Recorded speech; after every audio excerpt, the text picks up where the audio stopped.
Hello, and welcome to another book corner. Now, it's been a little while. I look a little different. I'm going to tell you why it's been a little while, because while I did film the February book corner and I did edit the February book corner, unfortunately, here at Shea Clark, we didn't have internet. We lost it for like 2 weeks, I think it was, or something like that, and by the time we got it back, it was closer to the end of the month than it was to the start, and I decided to just not upload the February book corner, and I'm mashing February and March together now. So settle in and we're gonna get started. So I'm going back quite a bit here. I actually had to log into my Goodreads account to remember exactly which 3 books I read in February, but I've got them now and I remember, and I still have opinions on them. So to begin with was It Ends With Us by Colleen Hoover. Now, this is the second Colleen Hoover book I read, and I've heard a lot about her writing and how prominent she is in this sort of genre that I continue to read in. However, I just don't know how I feel about her. I did enjoy this book more than I enjoyed Confess. However, I still have problems with her writing, I think. I don't know. It's still really interesting. This one, again, revolves around a couple and the sort of dynamic of an abusive relationship, which I think is actually really interesting to go into and to sort of have a very mini discussion on why women stay with abusive partners, because, you know, it might be easy to say, well, they should just leave, but it's never that simple, and you never really entirely see it when you're in it as well. And I guess at parts of this you're kind of thinking, like, make the proper decision, but it also explains why sometimes you can't, like, make the proper decision. I don't know if that makes sense, but as I said, it was a while ago that I went through this one. But I really enjoyed parts of the book where she was reading in her journal and it was discussing a relationship she had in her teen years and how she was reflecting on that. And I also did enjoy the writing in that it sort of showed the partner in, you know, a really charismatic and charming way, and you fall in love with him, and then he hits her once, and then it happens again, and you're like, right, not everyone is what they seem, I guess.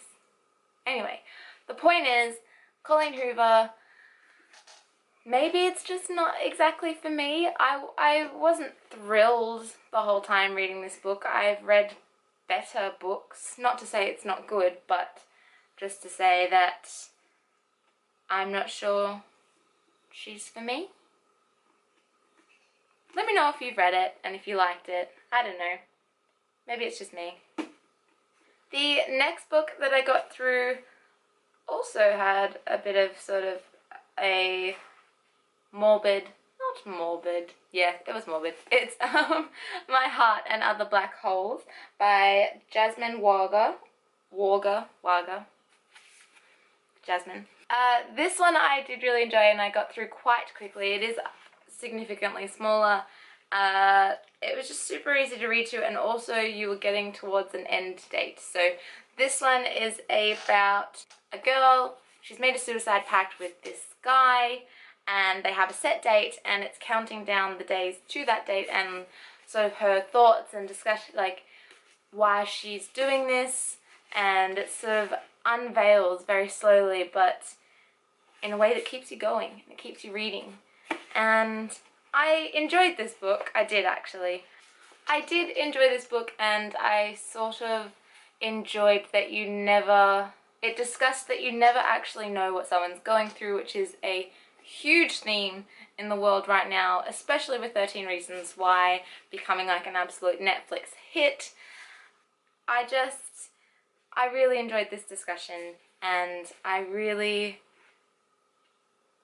it sort of tugged at my heartstrings, which I really enjoy in a book.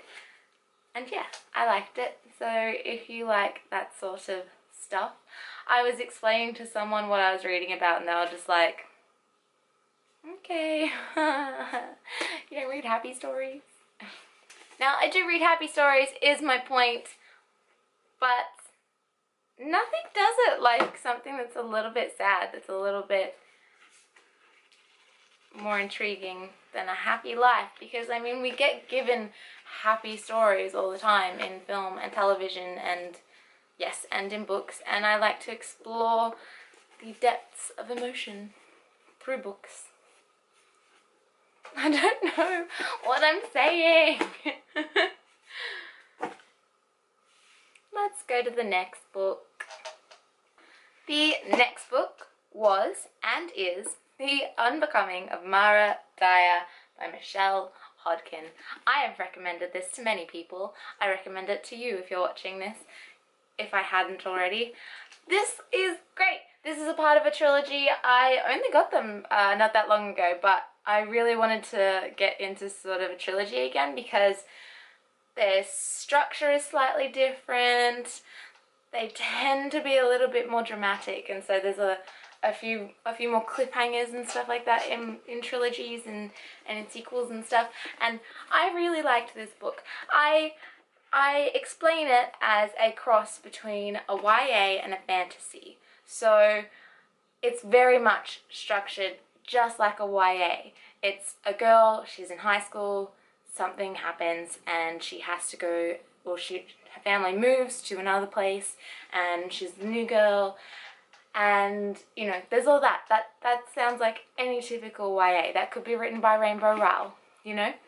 But then there's this really slight undertone of supernatural, of powers and a sense of magic, and I really enjoyed it. I thought it was really cool, and if this becomes a film or something like that, hey, can I please be a part of it, because it's so awesome. And I like that, so the main character, Mara Dyer, does have a power, and it's not necessarily a good one, and it's her grappling with the fact that, hey, maybe I'm not all good, and sort of grappling with what happens when, like, something that bad is a part of a person. Does that inherently make them a bad person, or is it able to be used for good? And also, there's a character called Noah Shaw, which I'm pretty sure every single girl that reads this book would fall in love with, because I did. He's English, and he's disheveled and beautiful. What's not to like, right?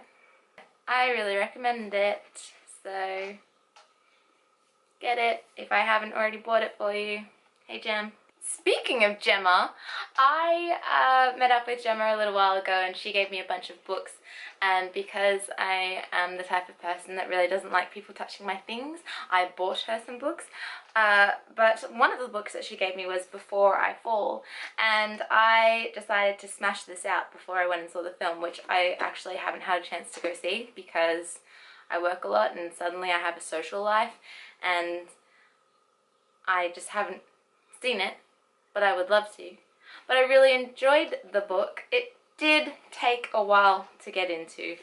I really wanted to I wanted to read it and I wanted to like it, and it took a while. So if you've started this book and thought it's not for you, then really give it a chance. If you're not quite the reader or you're trying to get back into reading, don't read this first, because you'll be like, oh my god, nothing's happening. Also, the protagonist starts off so unlikable. I don't know if it's the same case for everyone, but for me, so unlikable. Obviously, she goes through a sort of transition in her personality and everything like that as she finds out more about herself and her friends and the people around her and how she affects the world. But to start with, she's infuriating. She's, you know, the popular girl that thinks she can get away with everything and doesn't care about other people, and like she makes fun of people, and she's a bully, and I just can't identify with someone like that. So really give it a chance. It's got a good payoff at the end. However, I wasn't thrilled by the end, but I also don't know how else it would end. So I don't really have anything else to say about it, but it's good. It was good. You just really have to give it the chance. So if you're an avid reader, like, you'll probably just get through it, because I don't know about you, but I hate stopping books. Essentially, if you don't know anything about Before I Fall, by the way, it's like a Groundhog Day sort of situation where she keeps reliving the same day, and at the end of it, she either dies or she gets through the day, but it resets because something needs to happen, something needs to change, and it's all about her figuring out what it is and how it all fits together. And that part of it was really cool. Like, once you actually realized there was something to sort out, something to figure out, it became a little bit more interesting because you were left guessing as well. But it just, that start. That awful protagonist. And I know why it's awful, because you can't start with a good person and transgress into a better person, because you're just like, well, you were good to start with. Like, why did it happen in the first place? So I understand, but man, that was hard. That was it for the 2 months. I know you would think that, hey, you had no internet, surely you would have read more. Yeah, I thought I would have too. But I did just finish a book, but it's April now, so that gets counted towards April. And also, I still worked quite a bit, and I was tired quite a lot. And I did have some stuff that I was watching and reading, and yeah. Moving on. That's all for this book corner. I'm hoping to do another one very soon. Well, I mean, like, I'm hoping to actually continue to do them rather than have them like every 2 months. Sorry about that. Anyway, I am going to leave it there. If you actually watched to the end of this, thank you. If you've read any of those books and enjoyed any of them, or want to have a bit of a book discussion, I'm totally open to that. And that's it. I'm gonna go. See ya. And hello, Snowflake.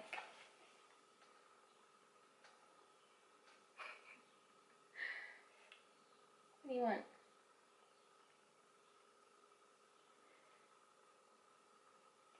Every time, I swear to God. Hello?